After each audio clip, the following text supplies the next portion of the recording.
Alice's Adventures in Wonderland, a literary analysis by Ivana Civic. A major theme in Alice in Wonderland is growing up. In the beginning of the novel, Alice was very immature and unsure of herself. She tried to change her interests around the different characters and went out of her way to make them feel comfortable. For example, Alice tried to stop talking about her cat around the small animals because of how sensitive the topic was for them. As the story progressed, Alice's growth was evident in the way she communicated with the creatures and their weird behaviors.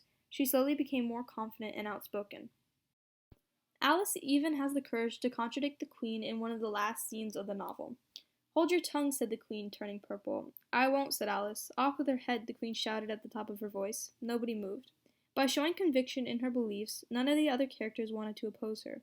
Alice took all of the Queen's power in that moment, which is why nobody followed the Queen's order to behead her.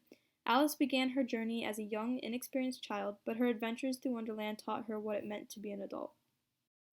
Symbolism.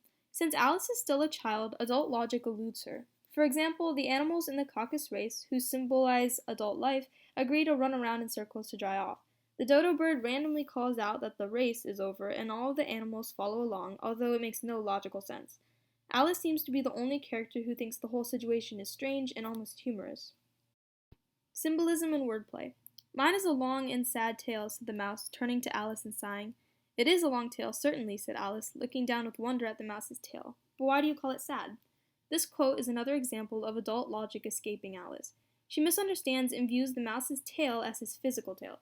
This causes further confusion as the mouse tries to explain his story and Alice cannot grasp a single thing he says. Major conflict. Every encounter between Alice and the creatures from Wonderland contributed to Alice's major internal conflict.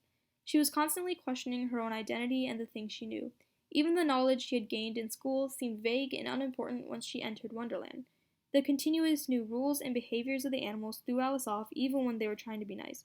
The last scene of Alice yelling at the Queen is symbolic of how she had finally found her voice and a resolution to the problem at hand. Alice knew who she was, and not even the Queen could change her mind.